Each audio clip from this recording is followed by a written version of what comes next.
Ladies and gentlemen, it is a new year, but before we look ahead to the new year, I wanted to look back on 2025 and every single platinum trophy I earned. So we're going to rank them all and go through all 30 of them. So, starting off at the very start of the year, Alone in the Dark Inferno. This was originally a video, and it's kind of annoying that I recorded the entire thing, I had all the footage, and then it was one of the ones where I just couldn't turn it in. So it was part of, at the end of 2024, I done the worst PS1 game, and it was to celebrate 30 years of PlayStation. I was like, I'm going to play through every single console generation and platinum the worst game. Alone in the Dark is the worst reviewed PS2 game on IGN, and it's a bad game. I'm not going to lie, but because we're scoring it on platinum, it's a weird one because as bad as the game is, you kind of get accustomed to how bad it is over time. And it wasn't that bad a grind. It says it's a 20-hour platinum. I think it took me maybe like 15. It says 2 playthroughs, but what you can do is, I remember thinking it was so cool when I played it as a kid. You can chapter select, so literally see even right from when you start the game, you can skip to the very end and play like the final chapter. I think doing that and like jumping around chapter select can kind of bug you out on trophies, so don't do it. But I remember playing it on 360 as a kid. Never managed to beat it because it was that bad, but I always thought that was super cool. Anyway, back to the platinum experience for it. You do need to play through the game once, and then, as I said, just chapter select so you can save yourself on the second playthrough. There is a bunch of collectibles, but it's like, I forget what it's called, it's like Roots of Evil or something like that, but it's essentially these trees that you need to burn down, and you need to burn down a certain amount of them to progress in the story. And some of them are kind of in awkward positions, but you use a guide and it's not that bad. I'm trying to, let me see, what does the guide say it is? The guide says it's a 4 out of 10. I'd say it's probably closer to a 3. But it's one, like I said, it's one of the games, it's so bad, but you get accustomed to it. And it's like, see, like 2-3 hours in, you're kind of like, this is a shit game. But I'm comfortable with it. And I'm thinking we might throw this into okay. You know what I mean? In regards to platinum experience, it wasn't that bad. It wasn't difficult at all. Next up, Time Splitters.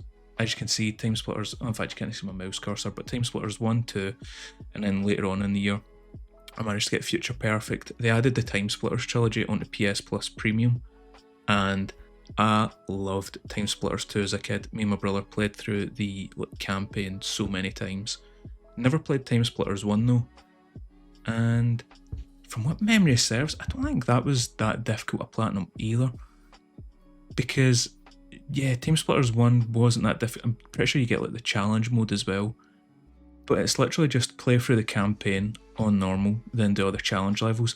There was one challenge level that was really difficult. It was like it's like a bank heist or something like that. You need to try and stop them. But see, because you can use the, what's it called, the rewind function for PS Plus, it makes it super easy. I'm probably going to put it into good, you know, especially because I'd never played Time Splitters 1. I'd only ever played 2 when I was younger. So I was actually, I was pleasantly surprised with the first game. Right, Time Splitters 2. This was way more difficult than what I thought it would have been. Again, you're just playing through the campaign on normal difficulty, but the challenges this time around I remember being way more difficult. I'm pretty sure it was Time Splitters 2, but there's like there's this map that appears in every single Time Splitters game. It's like a Chinese, I think it's like a Chinese restaurant or something like that. But it's like you need to smash all the glass windows in the place, and it was a pain, especially when you're on that timer trying to get the gold. I'm trying to think what I would put it into, especially, in fact, I'm pretty sure Time Splitters 2, I hope I'm not getting them mixed up, it had the challenge where it's like you need to fight a guy in it's in like a construction site, and it is just an absolute pain of a fight. I've kind of, to be honest, seen it, now I'm trying to like think back and remember it.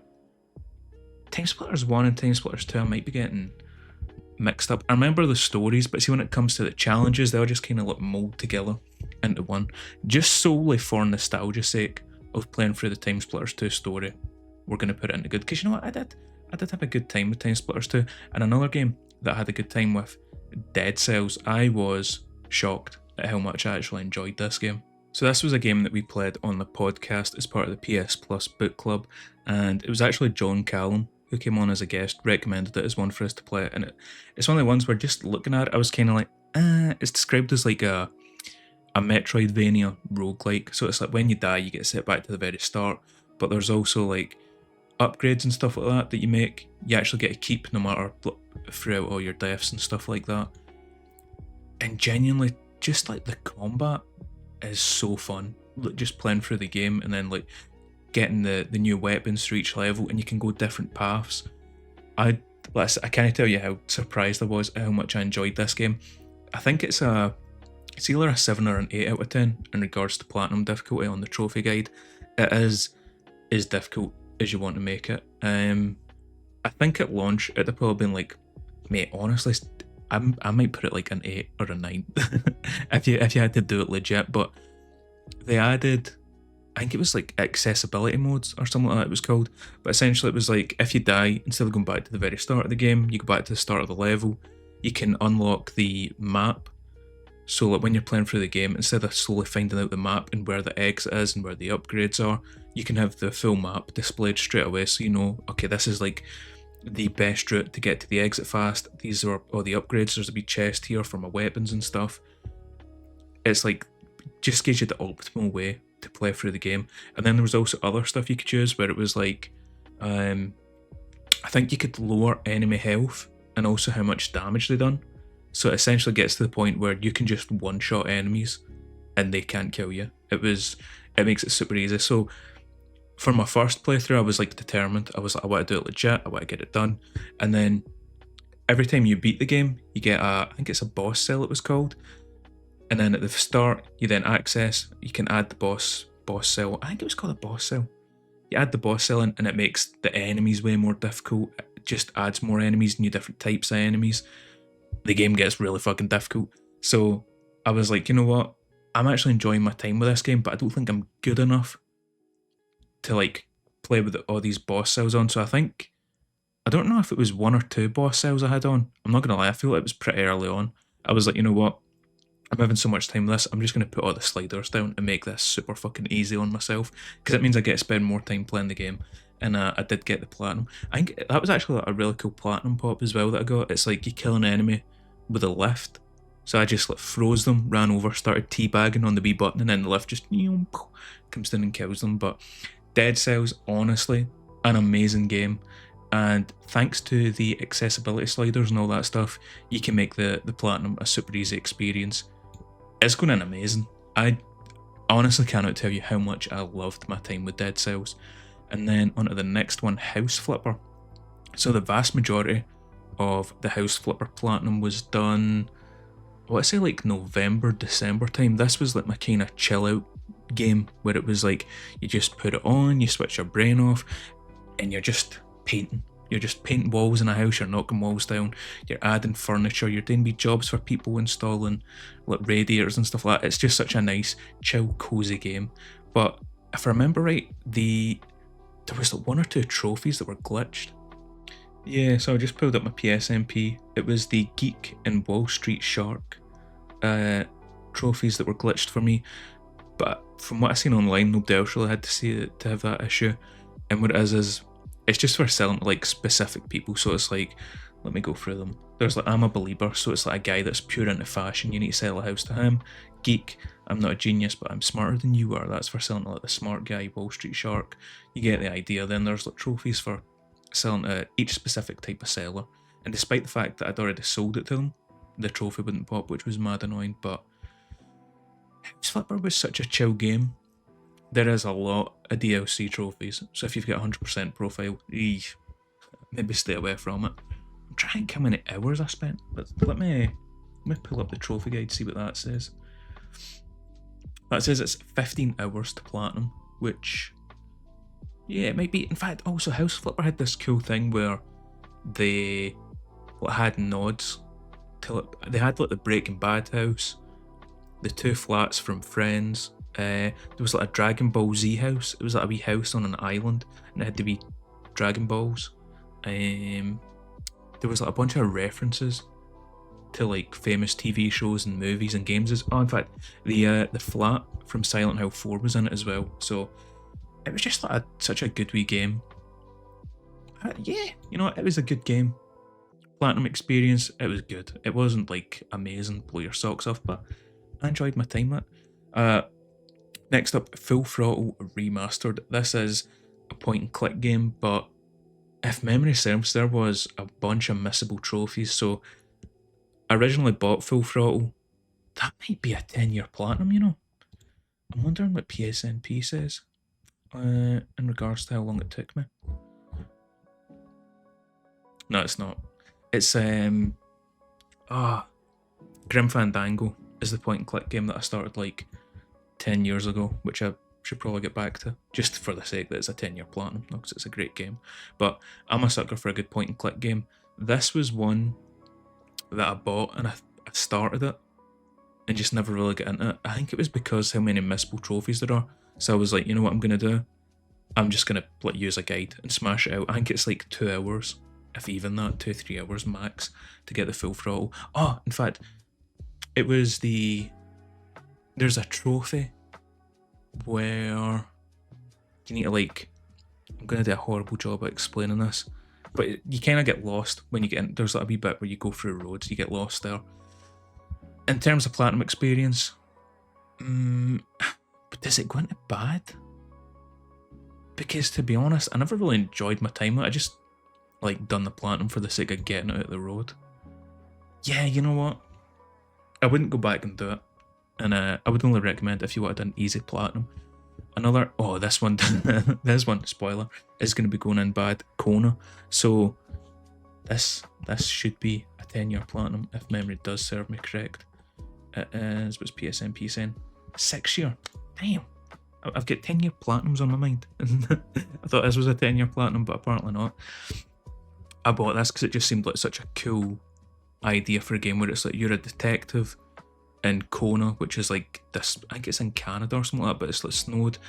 It ends up there's like no people there at all, and it's got like a supernatural kind of thing going to it, which I didn't know when I bought it, but I think I got like 3-4 hours into the game, and I was enjoying it, but I wasn't loving it, so I kind of just dropped it. And then I was like, you know what, this is an easy platinum that I could go back to, and it's 2 playthroughs, but one of the playthroughs you need to do without driving a car, which was a fucking pain. And then your other playthrough you're picking up all the collectibles and all that stuff. The guy who done the collectible guide, I don't remember his name. I mentioned it on the podcast actually, but it's one of the ones where he was staying my fucking nothing. See when he's like explaining everything, he's like explaining it and then he's like, quirky, like try to crack jokes and shit, and I'm like, brother, just fucking tell me where point A is, point B, and let me fucking get it done. Like, I don't care about your stories, mate. Just get the show on the road. So Kona, it was a bad platinum. Not worse than Full Throttle, so we'll put it back there. In fact, let me organise them. I'd put Time Splitters 2 just because of the story with the nostalgia in front of Time Splitters 1.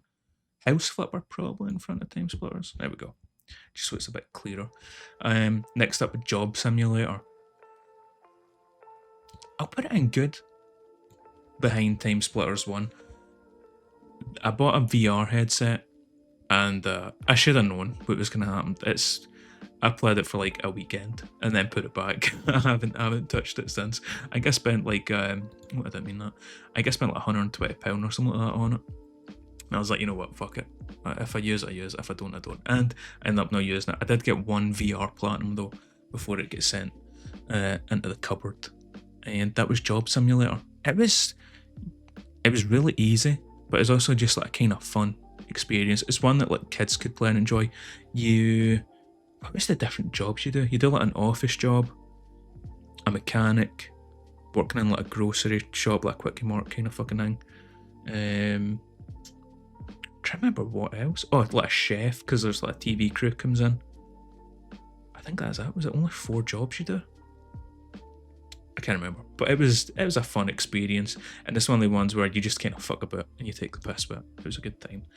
Next up, GTA Vice City. I struggle to pick between Vice City and 4 as to like what is my favourite Grand Theft Auto of all time, but GTA Vice City is, it's got the nostalgia. This is the definitive edition. I do have like the PS2 version on PS4, But the combat for the Definitive Edition just feels better. It's like more modern, and I honestly cannot think of anything bad to say about this Platinum. You need to do like the paramedic, like level 10 stuff, police, firefighter, pizza delivery guy. But it was, even then, it wasn't, it never ruined the Platinum experience kind of thing. There was like 3 or 4 missable trophies. I'm trying to remember what they were. One was like killing the guy with the golf club.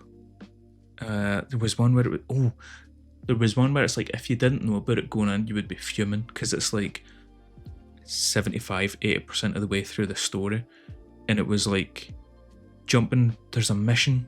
Oh my god, what's it called? I think it's something to do with that Candy Sucks or something like that her name is. But it's like you're jumping rooftop to rooftop with a motorbike, and the motorbike's gonna break because it just always fucking did. So the way you like get round it, because the trophy is like complete this mission without the bike touching the ground. But like after like the 4th or 5th jump, it's constantly just going on fire. It doesn't matter like how perfect I would do it. So there was like a way around it where you just use a helicopter. You just plant a helicopter there, start the mission, and then just get in a helicopter and fly to the end, and that's how you get around it. But if you didn't know about the missable trophies going in, you would be very fucking mad. So as long as you're aware of that going in. Even the collectibles, but I was just chilling, having a good time. I do think it is mostly due to nostalgia of being back in Vice City, but it's going in amazing. And I'm putting it in front of Dead Cells. Dead Cells was like a surprising amazing. Vice City was just like a fucking amazing time. I loved every second of it. Next up, this was my 10th Platinum of the year, and of course SmackDown vs Raw 2010. The idea for this was a video, and it was going to be I platinumed this 15-year-old WWE game, which I ended up not making. I recorded it all, and it's one of the ones where there was like a few funny bits in it, but in terms of like trying to storyline the video, if that makes sense, like how to organise it and tell the Platinum experience as a story, I just couldn't figure it out. And I was also not really motivated to make videos at all during that time, so I feel like that video could have probably done well, but the footage is deleted now, so ranking it as a Platinum experience though, it would be very difficult if you couldn't mess about with the like sliders and stuff. So it's like you need to do Road to WrestleMania with every character, and then there's some bits where it's like it's a branching choice. No, was it a branching choice? I think it is. There was stuff like that where it's you need to unlock everything, but certain stuff it's like, do you go left or do you go right? If you go left, you can't unlock this thing, so you need to go right, but you need that fucking guide pretty much. And then there was also stuff where it was like just incredibly difficult, where it's like you're in like a 6-man ladder match with like the fucking Undertaker and Big Show and Great Khali and whoever the fuck else, and then you're like Rey Mysterio or some shit, you know what I mean? You're just like, I'm getting fucking humped here. But because of the difficulty slider, you could just make it super easy on yourself. I wouldn't say it's required for the Platinum, but it's very, very highly recommended. You'd struggle without it. I would say it was an okay Platinum actually. I was thinking about sneaking it into good, but the more I think on it, there was also it's like a tutorial section where it's like you need to complete the checklist.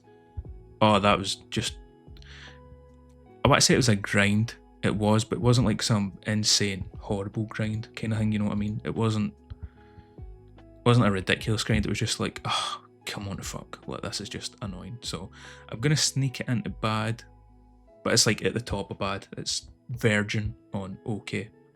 Alright, next up, Resident Evil 5, my first ever Resident Evil Platinum. And it kind of makes sense that it was Resident Evil 5. Originally I wanted to do like 1, 2, 3, 4, 5, like work my way through the series, but Resident Evil 5 was the first ever Resident Evil game I managed to beat as a kid. I played 1 and I played 4, and I was just too much of a shitebag when I was a kid to ever beat them. So Resident Evil 5 came out, and I remember me and my brother bought it at launch. We played through it together, and it was just, I love Resident Evil 5. It's got like a soft spot. I know it's not regarded as one of the best Resident Evil games, but it will always have a wee soft spot in my heart for Resident Evil 5. Me and Defroth played through this. We streamed it as well. and it was good. It was a good laugh. I'm trying to think how many playthroughs it took. I want to say 3. So it's like we've done our normal playthrough, we've done like the hardest difficulty playthrough. And no, in fact, I suppose it only 2. Because the hardest difficulty playthrough, I feel like we've also done the collectibles in that. This is actually a tough one, trying to think where it would go. Because there was also like a really big grind, so you need to get a fuck ton of money to like buy all the upgrades, like a ridiculous. I remember I ended up like doing the math on it, and it was like if you picked up every single collectible gem, which is like how you get like a fuck ton of money in the game. If you picked up every collectible gem, I think it was like 8 playthroughs of the game you need to do or something, just to be able to like buy every single weapon and fully upgrade them. But we used like a little exploit where it was like I'm trying to remember what it was, like a spoiled egg or something like that, which is somehow worth like 20 grand or some shit. And what we would do is he would give all the eggs to me, and I think he would be host. He would disconnect, but I would keep all the inventory. And when he disconnected, he would somehow keep his inventory as well. I genuinely don't remember how the fuck it like makes sense, but we managed to exploit the game and like get the money a lot easier. Even then, it still took like a bit of grinding, just constantly doing the eggs, glitching it, duplicating the eggs, and then selling them. But I'm verging okay into good. It's an okay platinum, but I feel like playing it with Death Rough kind of elevated it up to good. So it's like, where am I sitting at? Resident Evil 5. I think we're going to set it in okay. I think just purely the grind required to get all the like money to be able to buy everything is what drops it from like a good to an okay. I wouldn't say it was like a good or a great platinum. It was alright. It was okay. I feel that's like the perfect spot for it. Alright, next up, Metal Gear Solid 3 Snake Eater. This is the PS3 version, and I'm going to pull up PSNP on my second screen because I'm fairly confident this is a 10-year platinum. It is 10-year platinum. I started it in the 6th of July 2015 and I platinumed it the 11th of July 2025. So 10 years and 1 week, 2 days. I'm actually just going to use PSNP to sort the date because I feel like I've done most of this platinum back in the day when I like beat it, and this was just like a cleanup kind of thing. I had to get all collectibles, which was, oh, I actually forgot how difficult that was. See all it's like the keratins, it's like these wee frogs you need to shoot. They're not that difficult until it's like towards the end you're on like a bike chase like sequence. Fuck me, that is an absolute pain trying to shoot them, because it's like you're doing like 80 miles doing like a fucking runway, and then it's like she's just driving the bike and like swerving, guys are shooting at you, and you're trying to snipe this wee tiny frog on top of like a runway sign. Oh, and then you go into like a jungle section and there's like one sitting on like a wee tree trunk. Yeah, that was a pain. But it's the PS3 version, so it's like you can play it on the easiest difficulty, which I think I ended up, when I played it back in the day, I played it on normal.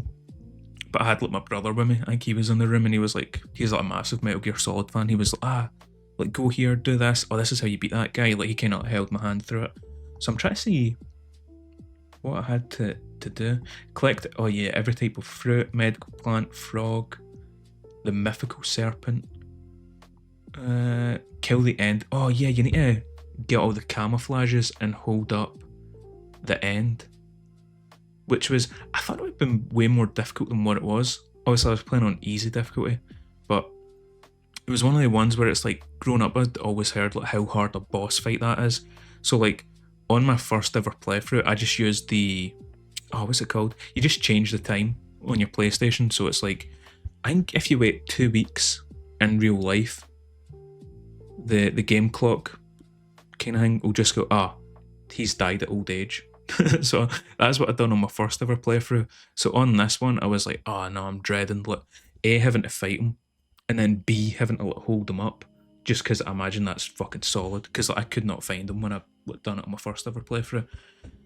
It wasn't that difficult. Trying Try to see what else I've done. Finish the game without killing anyone. I think when you play on easy, you get like the easy gun or something like that. You have like a tranquilizer gun, and it makes it an absolute piece of piss. Find every type of camouflage. See all the first person views that are not indicated by the R1 button. Yeah, I'd have a guide for that one. It's a tough one. Metal Gear Solid 3 is genuinely such an amazing game. As a platinum experience, especially on the PS3, there's a lot of collectibles. And I'm thinking it goes okay. You know, if remember we're reviewing or ranking the platinum experience, not the game. And I think based on that it would go in okay. Oh, where does it go in regards to Resident Evil 5 though? Was it better or worse than Resident Evil 5? I'd say it was better than Resident Evil 5 just because, yeah, there was a bunch of collectibles, but the grind for Resident Evil 5 was worse. Alright, next up, Rematch, a game that appeared in my Game of the Year video. So, you may already know my thoughts on the game. I loved Rematch when it first came out, and now the community's kinda shit, but in regards to the platinum, there was, oh man, I actually just remembered, there was like a bunch of trophies that were bugged. Like reach level, I think it was like 10, 15, 30 were all bugged for like the longest time. Assist as a goalkeeper was bugged. What else? There was like so many. Win 5 in a row. I remember I won like 6 or 7 in a row, and the trophy never popped, and I was like, ah, shit. I was like, oh no. But even then, but they get fixed. So it's perfectly fine to platinum now. It might be a lot more difficult in regards to how many people are online, and then people just like abuse and everything. But let me peek at the trophy list. 100 goals, score a goal off the woodwork, run a certain amount of distance, 100 saves, 100 assists. Yeah, there's nothing here that's difficult at all.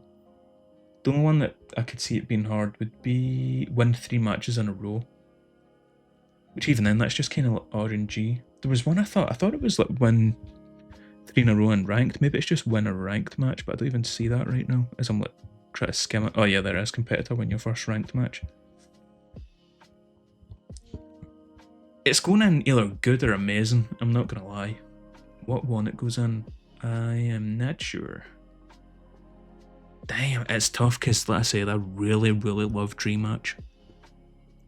Alright, I'm trying to think just Rematch in between me starting and me popping the platinum. No, after popping the platinum. It might go amazing, you know. It might. Yeah, you know what, it does, because even with like the glitches and well, not the glitches, sorry, the bug trophies, I loved Rematch. I don't think it was nowhere near as good as Vice City. I enjoyed it. Oh, did I enjoy it more than Dead Cells actually? That might be a tough one. Oh, you know what? I think I might have enjoyed it more than Dead Cells. Because Dead Cells was kind of like a pain towards the end when... Oh, in fact, you know what as well? I just remembered about Dead Cells. You had the... Oh...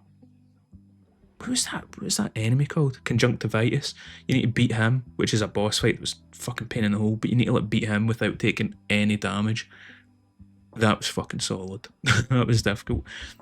So just purely because of remembering that conjunctivitis trophy, I think there was another boss. You need to beat every boss without taking damage, but it's like that specific boss, you don't need to do it in one run. And there was 2 bosses in particular that was like really difficult that I had to use a guide on how to do it.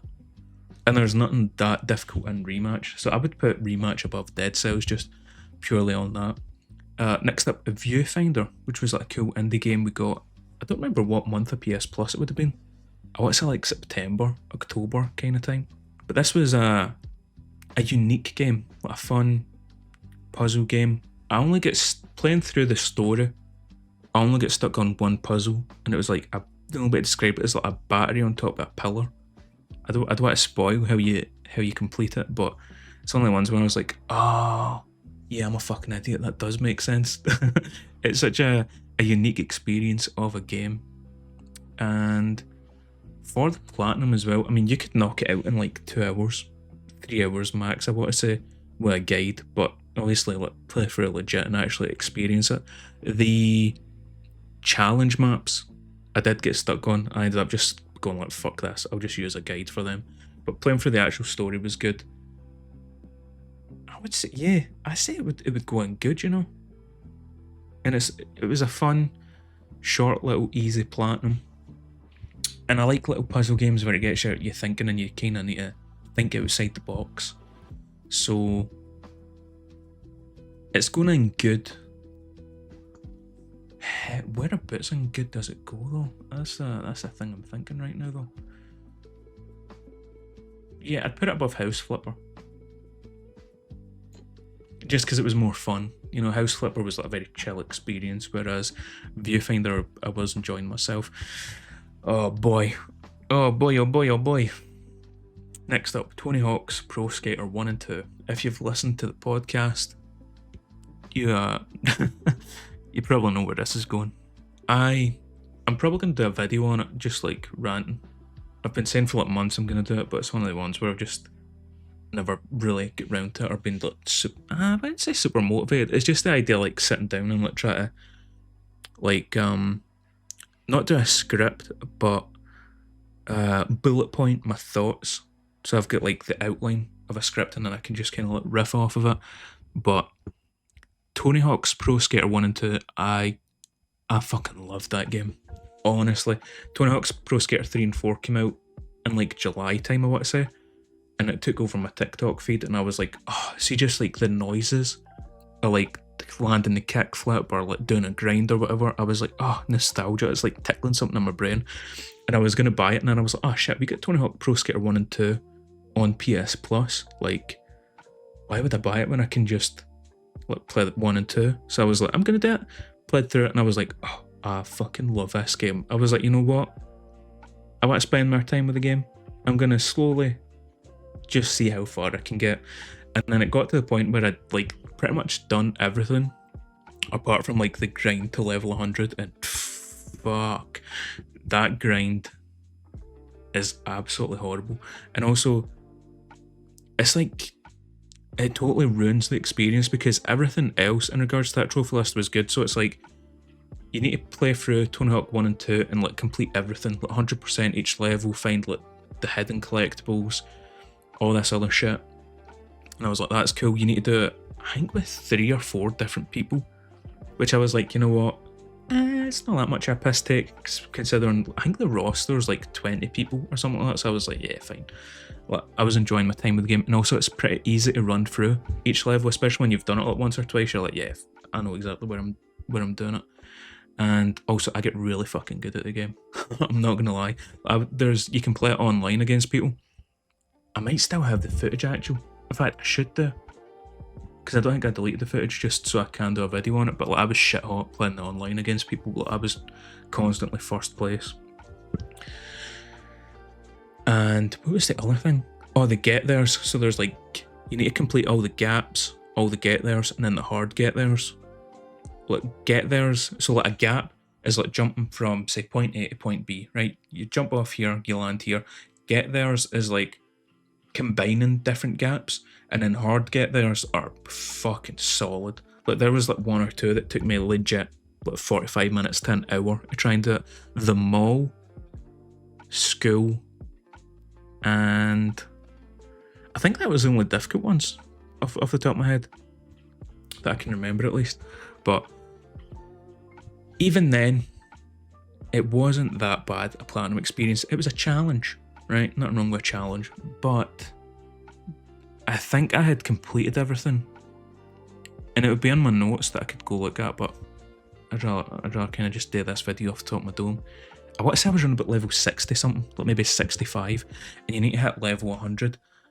It took me fucking hours and hours. And the thing was, see, when you like complete a level, you don't get that much XP. So I could have played through 100% into Tony Hawk Pro Skater 1 and 2 with every single character. I would still have been nowhere close to level 100. So what you need to do is you need to load up a game online on your own, like a private match, and I forget what the game mode is, but essentially you just keep doing this one move over and over again. So it's like you put the game mods on so you can't fail, and it's like jump, up, down, circle to do the special move, then whilst you're in mid-air, up, down again so you land in a manual, and you just keep repeating that over and over again.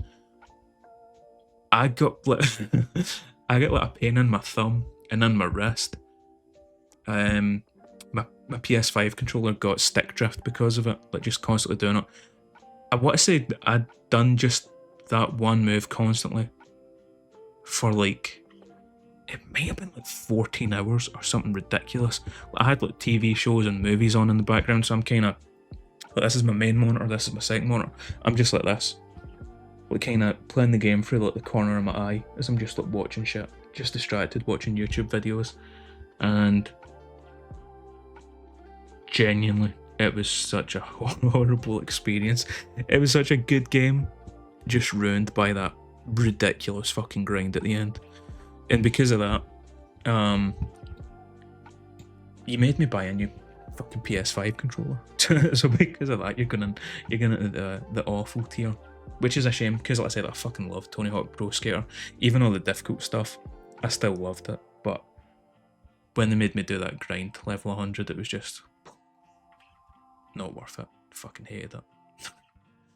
Alright, next up, we went back to the PS3 for Call of Duty Modern Warfare 3. I wonder how old the platinum this is. Let me check the old PSMP. Because this, I don't think it was a 10-year platinum. It might be like a 5 or a 6. Oh, not even a 2-year platinum. But yeah, so then 2 years ago it would have been, I had the idea of doing a video, getting the MW3 platinum, and played through the campaign on Veteran, which was shockingly easy. Like, I think I beat the campaign in like 3-4 hours on Veteran, and I was like, this is a lot easier than what I thought it would have been. I thought it would have been difficult. So the only thing I had left to do was Spec Ops, which was all the co-op missions, and then Survival, that's what it was called, where it's just like the round, like wave-based kind of thing.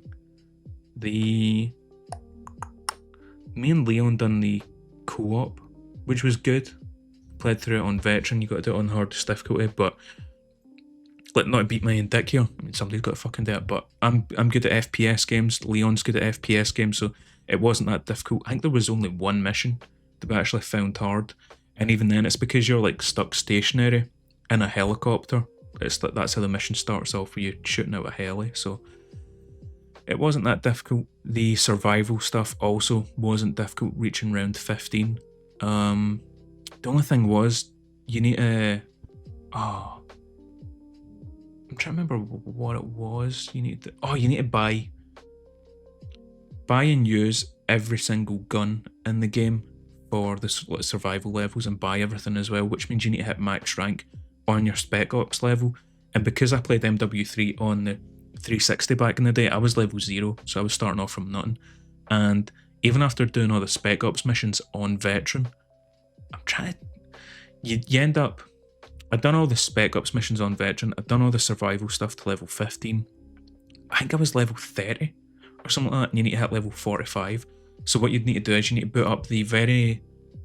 It's not the very last mission. It's the very last mission that you can do co-op. It's like one player's in an AC-130, the other person's like on the ground, and you just keep reloading the start of this mission, because as the AC-130, I think you get like 11 kills or something off the bat. So it's just boom, boom, boom, boom, get your kills, restart mission, boom, boom, boom, and keep doing that. It's a great... I think it was like 2-3 hours or something like that, which sounds like a lot, and it was a lot, but in comparison to Tony Hawk Pro Skater, it's not that fucking bad. But it was just kind of like a pain, that one section, grinding that out. But it was also pretty nostalgic going back to MW3, one of like the last good Call of Duties, in my opinion. Oh man. You know what? I was stuck between good and okay. I think it's okay. I would stick it above Snake Eater though. I don't think it can sneak into good, just because that little grind at the end. Like, Spec Ops was fun and stuff, but yeah, there was nothing... Oh man, I've just stuck it in okay, but now I'm thinking, I'm like, can I sneak it into good? And then I'm looking at like Job Simulator and Time Splitters, and I'm like, I don't think I had as much fun with Modern Warfare 3 as I did all the games that are in the good tier. But anyway, Uncharted: The Lost Legacy. I was dreading doing this. I'm not gonna lie. So I've done. This was the last Uncharted game I needed to have platinumed every single game in the series, and I originally played Uncharted Lost Legacy when it came out, and I fucking hated it. I don't remember why I hated it so much. I just, for whatever reason, I couldn't get into it. So I was like, I'm gonna have to go back and platinum this eventually. Like, I need to do it. I need to do it. And I was like, you know what? Now's the time. So done it. You have to play through it on the hardest difficulty. I think that's one of the reasons why I put it off so much, was the fact that I didn't like the game, and then now I need to play through the game that I don't like on the hardest difficulty. But playing through it, it wasn't that bad, is like what I remember it. And I'm trying to think back, like, why the fuck did I hate this so much? Because it's actually like not that terrible a game. I think I'm wondering now if in like retrospect I was just kind of burnt out on the Uncharted series. But yeah, the game wasn't as bad as what I thought it would be. There is like a bunch of collectibles in the game. Playing through it on hard wasn't difficult at all until at the very end you fight like a helicopter in a train yard. That's a difficult fight. And then the actual train section itself, that's hard. So playing on hard difficulty isn't hard until literally at the very end. Then it's like a difficulty spike. But I'm trying to remember as well. Fuck, the collectibles. So yeah, there was a bunch of collectibles, but the collectible guide I used was fucking shit. It pissed me off so much, because it's like, it's kind of like your straightforward Uncharted game where it's like you're going through a like linear section kind of thing. But chapter 3, I think it is, it's like this open world section, and there's a bunch of collectibles that you need to get. But the guide I used makes you like go around to like the key points in the map, and then you grab like a bracelet, and then he goes around and gets like the rest of the collectibles. And I was like, mate, what the fuck? And even in like the comments, people were like, mate, you've like totally fucked this guide up. And then he'd like put a timestamp in the comments, like, okay, this is like the ideal way you should do it. And I was like, mate, you've pissed me off, like proper. It was such a bad guide.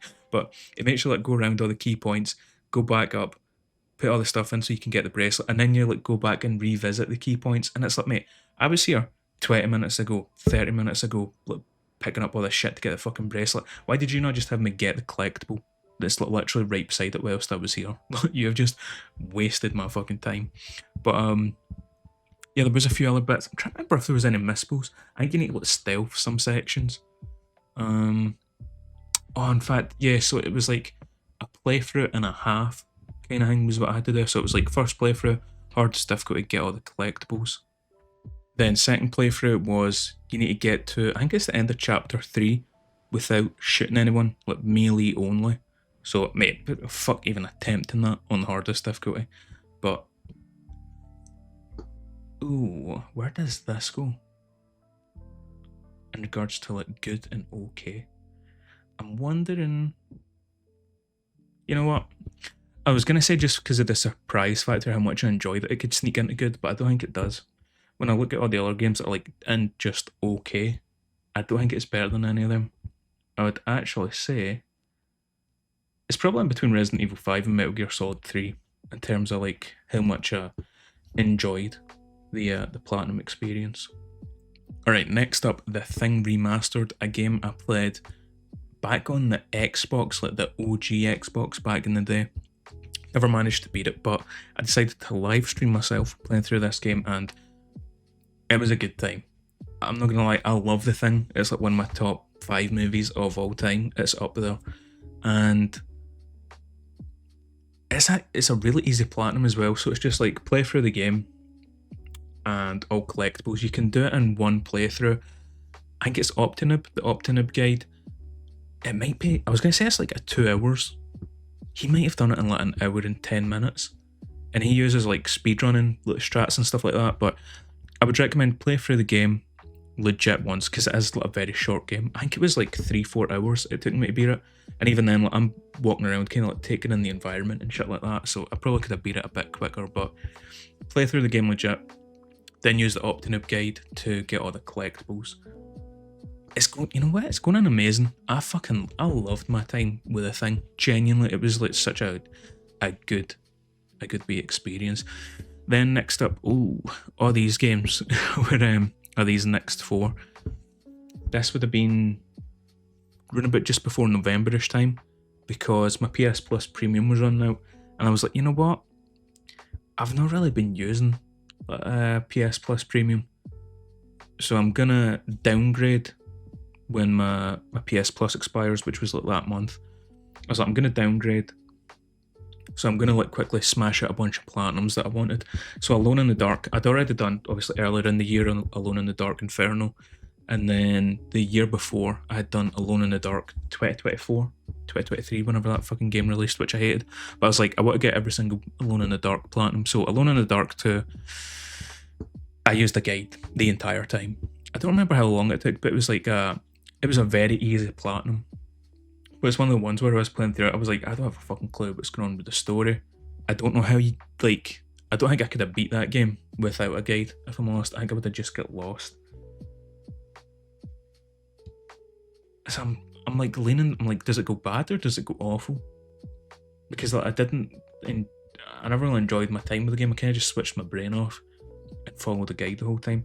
You know what, I'm going to stick it in awful, because it was like, although these games, Full Throttle, Kona and SmackDown vs Raw, were like, they go in like the bad list, I never needed a guide just to beat the fucking game. You know what I mean? And I actually did like somewhat enjoy my time with some of the games. Full Throttle, obviously I used a guide for that, but I did enjoy it a bit at the start when I originally played through it, so I'm like, eh. But Alone in the Dark 2, I literally had no fucking clue what was going on. Alright, next up, Pursuit Force and Pursuit Force Extreme Justice. Pursuit Force was a game I played on the PSP back in the day, and it had such a cool like mechanic where it's like you jump from one car to the next car, and I was like, this is so fucking cool. I wish more games had it. And then eventually Sleeping Dogs added it into their game, and I was like, yes, fantastic. But Pursuit Force was like the OG one. And Pursuit Force 1, I actually really struggled with one of the boss fights. I can't remember his name. It's like, he's a convict, and it's like, he uses like the ball and chain, he like throws it at you, and he does a fuck ton of damage, and I was stuck for ages, and I was like watching guides on how to beat him, and I was like, I'm doing everything the exact same that these guys are doing, but I cannot get it. And it turns out you get like a little Pursuit Force meter, and what happens is that fills up, and then that's how you regain health. So you press triangle, you use up that wee meter to get your health back. But something I didn't know, maybe I just never paid attention in a tutorial, or it genuinely just don't explain it to you, but there was a YouTube comment, and they were like, if anybody else is stuck, keep your Pursuit Force meter at like top, because when that's maxed out, you do like double damage or some shit. And I was like, oh, I never knew that. So ended up, first time I done it with a Pursuit Force, like knowing that if you keep that at max, you do like double damage, I managed to beat him easy enough. And that made the rest of the game so much easier, because I think that's like maybe the start of like the final quarter of the game. And there was like a few bits where I kept getting stuck, and I was like, man, this game's fucking tough. Like, what's the PSMP rating for it? Let me pull it up. Yeah, the PSMP rating had it at a 3 out of 10, and I was like, this is not a 3 out of 10 platinum. This is fucking difficult. I'm fucking struggling here. But as soon as I figured that out, I was like, the game became so much easier. So I would say Pursuit Force 1 is just an okay game. It's better than Alone in the Dark, but not better than Resident Evil 5. Pursuit Force Extreme Justice, you get like difficulty levels, so you can play through it on easy and just smash through it, which is what I've done.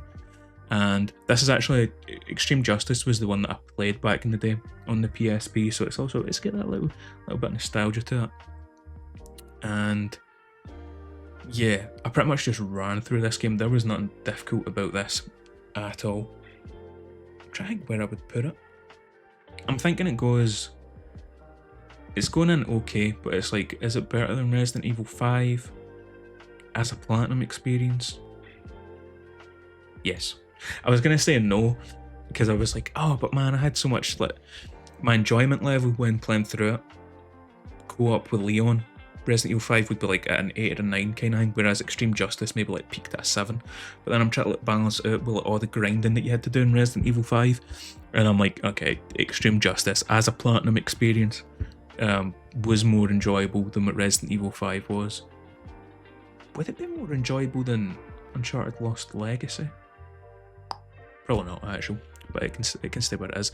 Alright, next up, this was like the last of the easy platinums where I smashed out. I think I've done, what's it, like 5 or 6 in like a 2-week period? Because I remember rocking up to the podcast being like, yeah, boy's been busy. I've been doing the mines getting fucking platinums. And that was Alone in the Dark, the new Nightmare. Graphically, oh, that was another thing I should have mentioned about Alone in the Dark too. Graphics wise, it is rough. I say that game's like 1994, if not earlier than that. Like that is an old game. Alone in the Dark, the new Nightmare. You need to do 2 playthroughs, and I just used the guide the whole time. But it's one of the ones where there's like a lot of backtracking, and I'm curious how people beat it back in the day without guides, because I would have really struggled. But it wasn't a bad platinum, you know. There was nothing but overly difficult about it, or grindy, or anything. It was just, I would say it was meh. It was alright. Graphic wise, it wasn't like as bad as Alone in the Dark 2. I'm gonna stick it in bad, because like I said, I used the guide the whole time, and I wasn't like pure enjoying myself. But I'm trying to figure out where I'd put it. You know what I'm gonna do? I'm gonna put it above Kona, literally just because the guide I used for Kona, the guy was so fucking annoying. Whereas whoever the guide was for the new Nightmare, he was like sound. It might have been Optinoob. In fact, I think it was Optinoob. He was much more enjoyable and easy to listen to than the guy for Kona. I think the Kona guy was like the Welsh Dragon or some shit, which I was just like, mate, like maybe another day I would have enjoyed listening to you try and work on your stand-up, but I was just not in the fucking mood for like some comedy. I was like, just tell me what the fuck to do. Alright then, Time Splitters, Future Perfect. So this rounded off the Time Splitters trilogy, and the reason it was done so much later than Time Splitters 1 and 2, because Time Splitters 1 and 2 was January. When was Future Perfect done? What month was that? I want to say October off the top of my head. November.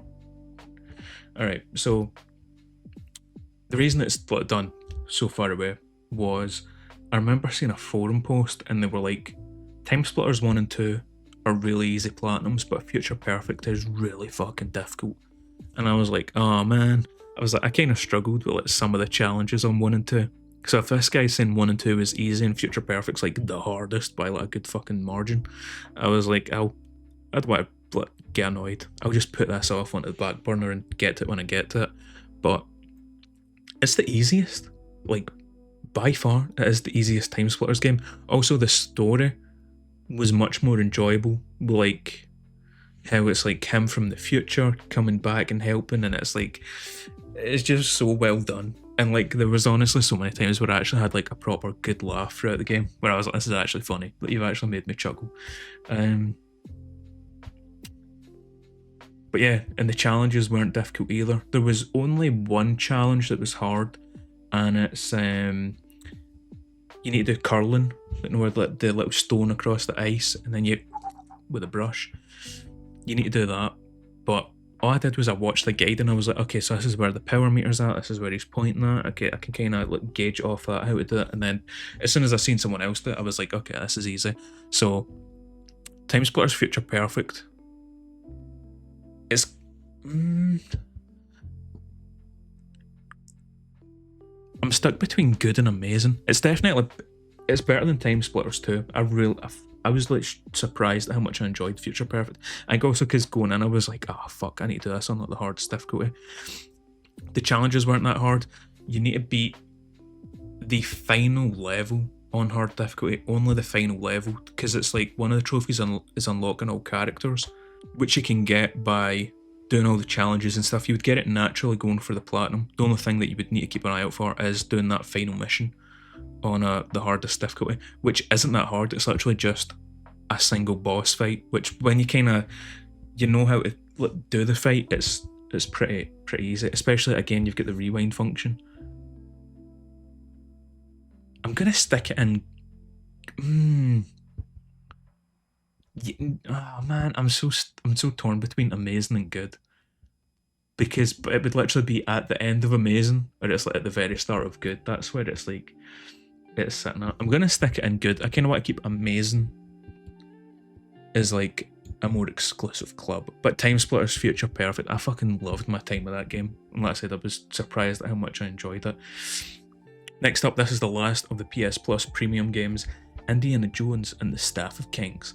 This, I watched John Callum done a video on it towards the start of the year, and I was like, gotta add that into my to-do list. And then obviously my PS Plus was running out, so I was like, alright, time to shit or get off the pot. So I'd done that. I think it was 4 or 5 hours platinum, but even then, like, I think I took the dog a walk halfway through it. So it's like, you gotta take that into account. But I think so I was playing through the story without a guide until the 3rd or the 4th level, where I realised that when you beat the level, it would like pop the 2 trophies. It'd be like, hey, you got all the collectibles in the San Francisco level. You beat the San Francisco level, and then whatever mission it was, I only got the 1 trophy pop, and I was like, fuck, I missed a collectible. So from that point on, like maybe the halfway mark, just before halfway, that's when I was like, alright, I need to use a guide so I don't need to replay through this. But beating the story, I want to say it was like 3 hours or something like that. But I'd have been fucking raging if I bought this on the PS2 back in the day for like £20, and you can beat it in fucking like 3 hours. And that's like watching all the cutscenes and stuff that I never skipped in. But it was an enjoyable game. It was an easy platinum. Nothing to like write home about, or you know, I wouldn't be like, oh, you need to platinum this game, you need to play this game. Yeah, it was alright. So it's an easy platinum. I'm just trying to figure out where it would go.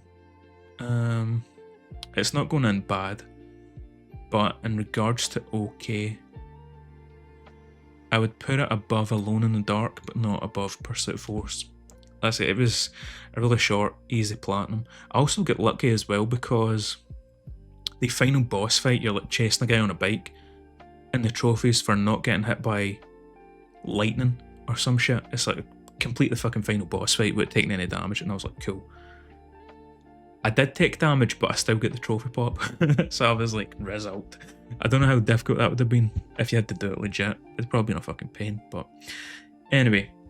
Next up, ooh, this one is going to be interesting where I'm putting it. Battlefield 6, because if you watch the Game of the Year video, you know my thoughts on the single player. I fucking hated the single player portion of the game, but that takes up such a small section of the game in comparison to the online, which I loved. The online was so good.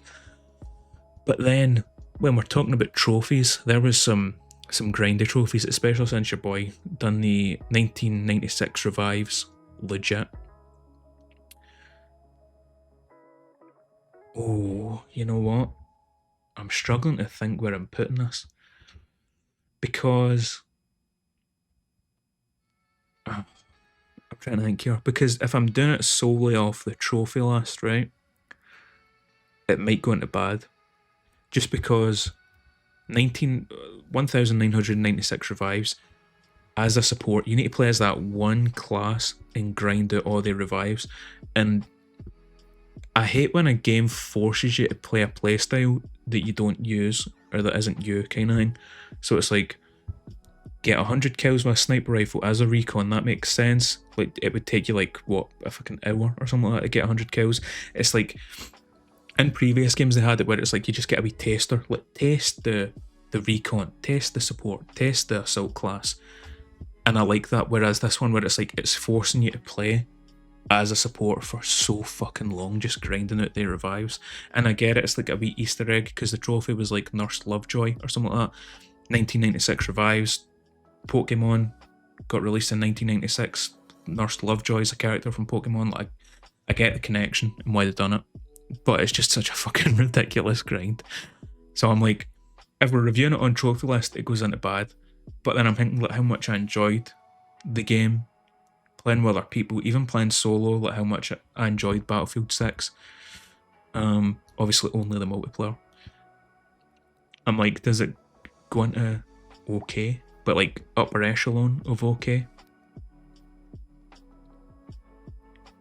I'm thinking, right, okay. As bad as the trophy list was in some parts, it was a good game. Again, the online section, the single player was fucking ass. So it's going in okay, but I'd put it below Resident Evil 5 just because of how grindy a select few online trophies were. Alright, next up, Lord of the Rings Return to Moria, talking about grind. So, this was a game, it was about Christmas time, 2024. Me and my pal bought it and we played through it. And he's like a massive Lord of the Rings fan, so he was just like freaking out on stuff. He's like, oh my god, look, we found this. And because it's like there's signs of the Fellowship, so it's like, oh, Gandalf's hat, or like just all this shit from like the films and stuff like that, like little nods. And he's like, oh my god, like he's freaking out over this stuff. And like, because it's one of the ones where it's like, you ever have like your pals enjoying themselves so much that like you're kind of enjoying yourself through them almost, but it's like he's having such a great time that I'm kind of like feeding off that energy. And also like we had just a great laugh playing through it together. It is kind of grindy in some sections, so essentially it's like you're trying to escape, you fall into the mines of Moria and it's like you try to escape, but to do so it's like you get so far and then it's like, oh, you need to build these stairs, like these mythical stairs for like Durin the fucking second built. And it's like, I don't know who the fuck Durin the second is, but it's like you need to collect 50 black diamonds and like a fuck ton of stone and all this shit. You build the stairs, then it's like, oh, there was like a mine shaft you had to build, there was the bridge, there was like a water pump thing. Essentially the way the game progressed is it's like explore the mines, there's this thing you need to grind a fuck ton of materials to get to the next section, and it just kind of kept doing that. That was like the flow of the game, which kind of get annoying in some sections. We ended up playing a bit with like the modifier settings, so it was like also like I felt like at the start we were just constantly getting attacked because it's like, see, when you're mining you're making noises, and when you're doing that you can trigger like a bunch of orcs to come over and just beat the fucking shit out of you. So after we played a bit with the settings and made it so there's like less chance of like getting attacked by them and stuff like that, the game was actually pretty enjoyable. But it was like a bit of a grind getting towards the end. I don't even know. In fact, you know what would help me here? Pocket PSN, because that tells you your playtime. I haven't updated it in a while, so I'm not 100% confident. Yeah, I haven't even updated this, so it doesn't even know that I platinumed Return to Moria. Oh man, you can tell the last time I used this website. Alright, let's sync our PSN and see what our playtime was just to get the platinum. Alright, so according to Pocket PSN, which pulls stats straight from your PlayStation account, so this should be accurate, 42 hours is how long it took me to get the platinum. And there's not even a guide on PSNP for Return to Moria. But yeah, I enjoyed the game playing through it with my pal, but after you get to the end of the game, you've got like maybe 70% of the trophies done, and then what you need to do is you need to, the only trophies I had left was, it was like crafting every single type of beer, craft every like elvish armor, every, you know, whatever fucking, in fact, let me pull up the trophy list, I'll tell you. Craft every set of like Erebor armor, Belagos, Durin armor, Khazad armor, Mithril armor. And then it's like craft all the weapons of the western slopes, of the deeps, of the eastern slopes, all that stuff. To get all the materials for that would have been an insane fucking grind.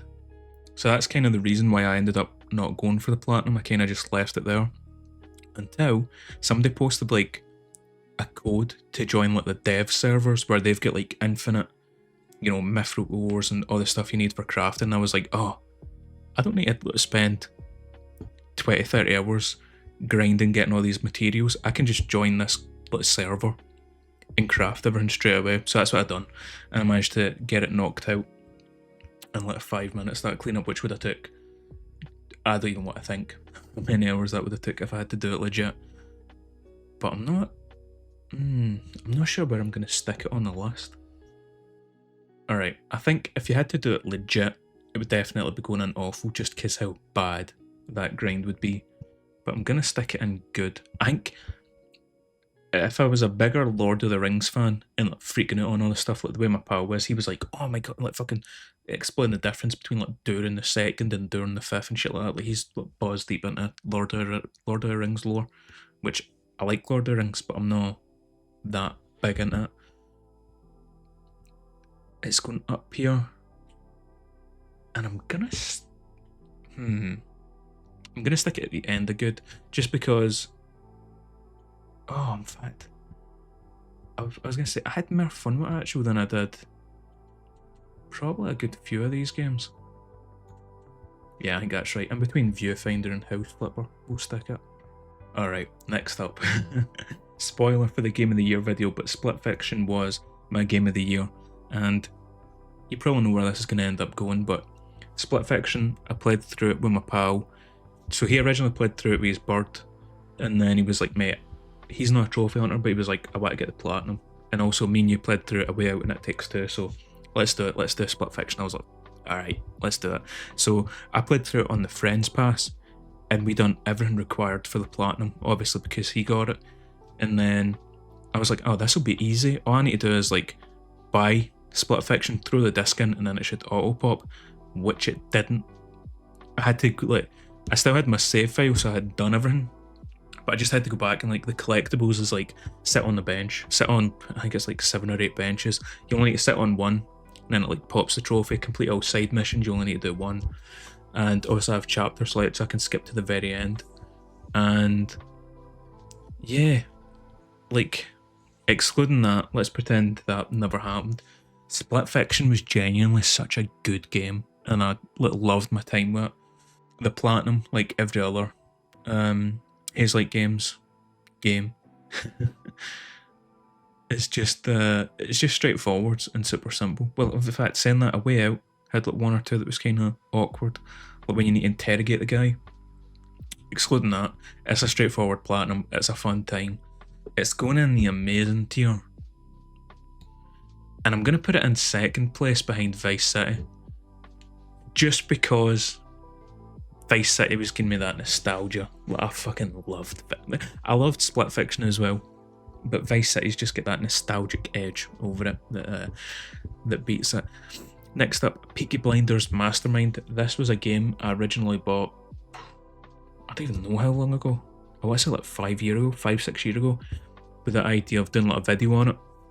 And I played like the first 10-15 minutes, and I was like, yeah, I don't think this will transfer well into a video, so I just dropped it.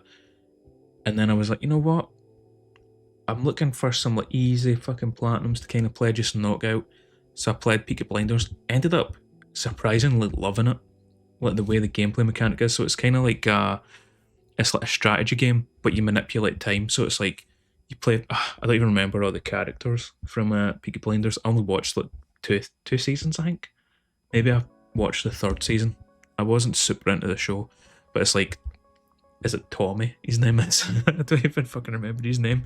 But it's like you play as one of the guys, and then it's like you set out everything you want to do, and then you rewind time, and then swap to the next character, and then sort that out so that everything is like timed perfect for like how they're interacting and helping each other. It was just like a super fun game. That's it. I didn't think I would enjoy. If you wanted, you could use a guide and like knock it out, and I think it's like 4 hours, 4 or 5 hours or something like that. I think the guide is, or the walkthrough to get the platinum. But I enjoyed playing through it blind and just kind of figuring it out, because it's not that difficult. It's a game that probably, it feels like a mobile game at times. Like it probably was on like an iPad. I don't think you could play it on mobile, but an iPad 100% you could play it on. Anyway, I'm rambling. Peaky Blinders Mastermind, very easy platinum, surprisingly enjoyable as a game, and it's going in good. Above Viewfinder, but not as fun as Time Splitters 2. Time Splitters 2 had the nostalgia, and then Time Splitters Future Perfect was just like a better game than Time Splitters 2 and much more enjoyable. So yeah, that's kind of where Peaky Blinders gets beat by them too, but like I said, surprisingly enjoyable game. I think it's only like £5 or something like that as well. It's like dirt cheap. I think it's been taken off the digital stores, but if you can buy the physical version, it's just a fun little wee game. I like little strategy puzzle games every now and then to like try and get you thinking, but ones that aren't too difficult or like obscure solutions kind of thing. So that's what Peaky Blinders Mastermind was. Alright, we've got 2 left. The big daddy, Wolfenstein 2. I wanted to do a video on this because, well, not a video on the Platinum, but a video on Mein Leben talking about it, because I called it. I said it for the entire year. I was like, I'm going to get a 10 out of 10 Platinum, and I'm going to do Wolfenstein 2 because I don't think Mein Leben is as difficult as everyone says it is, purely on the fact that, number one, so many people have done videos on it, right? Like, you think Crypt of the Necrodancer, that's like a 10 out of 10.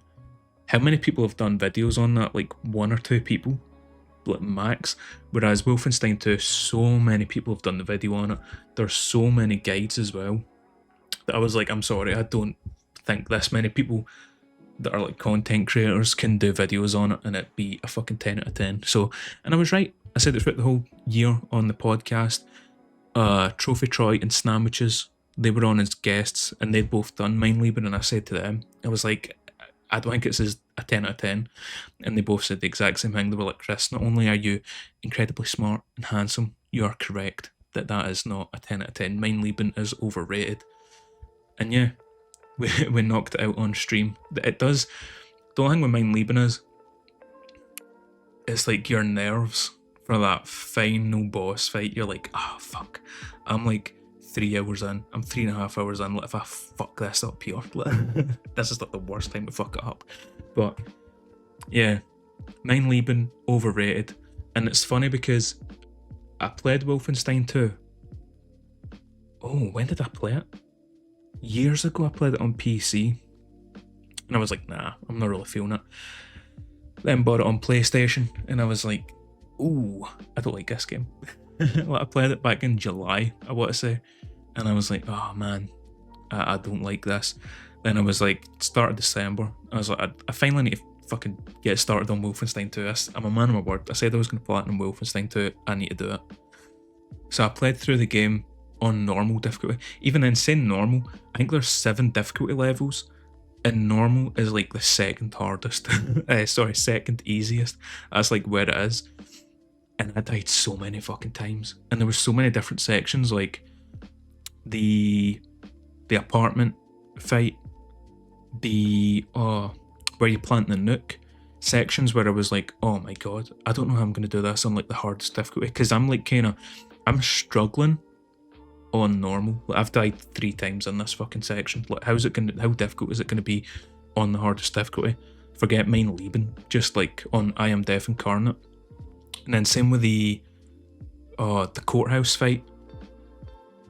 I died so many times, especially because I think I had 0 armor and like 50 health to start the courthouse fight, and I was like, oh, this is gonna be fucking impossible to do on the hardest difficulty. But it's really not. Once you get a guide, Plat Vault, and his is like the best guide for like the vast majority of it up until the very end, and then it's somebody else's guide you switch to.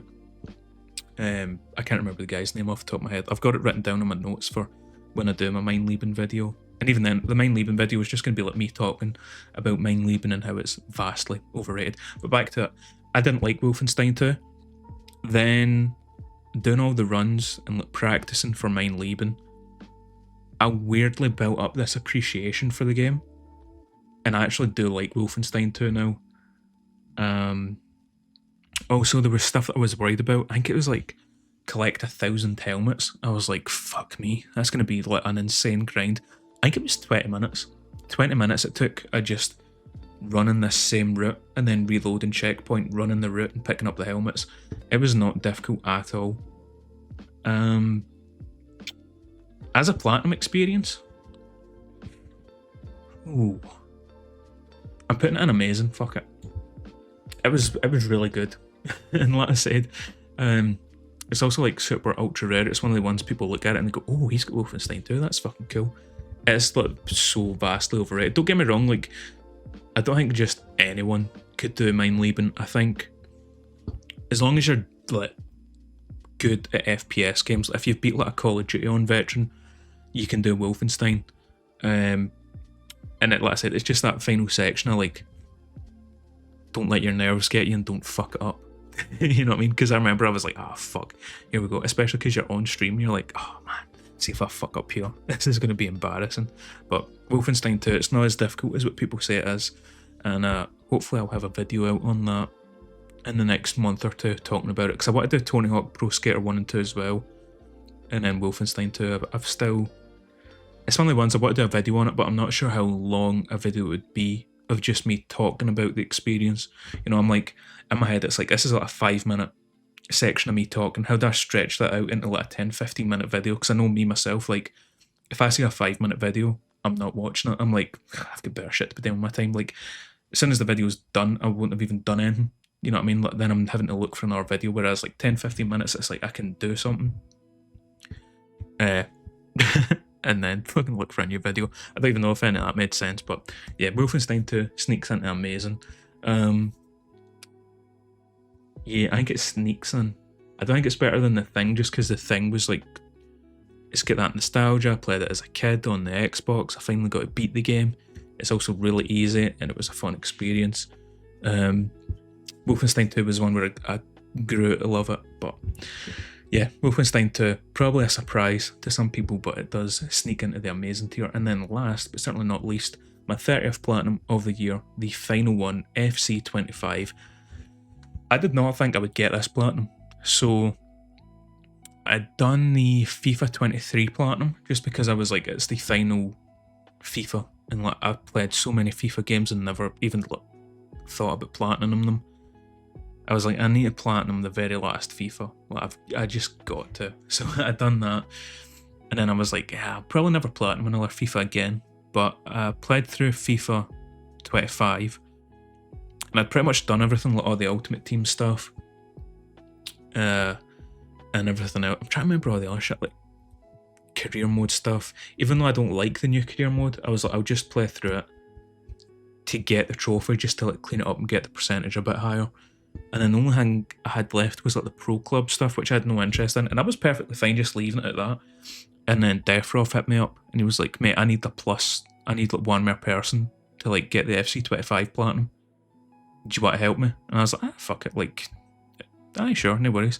So we done the pro clubs, and it was like 2 people off his Discord who were like sound as fuck, and we smashed it out. And I was like, oh, I only need one more trophy left for the platinum. And it was so fucking stupid. It's like, you need to win a playoff match, but the playoff matches are only available from like a certain time period, and it started December 25th at like 7:30 in the morning. I was like, guys, of all the fucking time to add playoff matches, you've done it fucking Christmas Day. So what I said was the 26th or the 27th of December was when I finished it up. But anyway, FC25 was just like a good game to play in the background and grind away on. Especially the Ultimate Team, I had like a good wee Celtic past and present team going. But anyway, I feel like I'm rambling. FC25 was a fun platinum. Where does it go in regards to everything else here though, is the thing. Because I'm thinking, if I didn't have Defroff to like, also another thing was I had no fucking clue how to navigate like pro clubs and stuff like that. He's like, mate, fucking like join this team, da da da da, and I was like, mate, I don't even know how to join teams. I don't even know how to start matches on pro clubs. Like, I never played pro clubs. Like, I need my handheld here. I need you to fucking tell me how to do everything and do everything for me, pretty much. So because of him, it made the pro club shit super fucking easy. I'm trying to think where I would stick it in. It's either good or okay. It's one of them two. Alright, I've decided. I'm sticking it in okay, and I'm gonna put it in at the very top, just because it wasn't. There is obviously grindy parts of it where it's like 200 appearances with like one player in Ultimate Team. I think it's 200 or 100. But I enjoyed my time with the game, but it wasn't like amazing. You know what I mean? It was another FIFA game, but that is my entire list of every single platinum from 2025. And as you can see, not many bad games. It was all pretty much good and okay, and some good amazing games as well. Kind of consciously, I was like, I don't really want to be platinuming. I don't want to force myself to platinum any bad games. I've very much moved past that. So yeah, that is all the platinums for 2025 ranked. I'm looking forward to doing it next year, and we'll see what the list looks like, because I've got a lot of cleaning up I want to do this year. So as I'm just saying that I've kind of moved past doing bad games, there might be a few more bad ones next year. But thank you for making it to the end of the video, and I'll see you motherfuckers in the next one. Much love. Peace.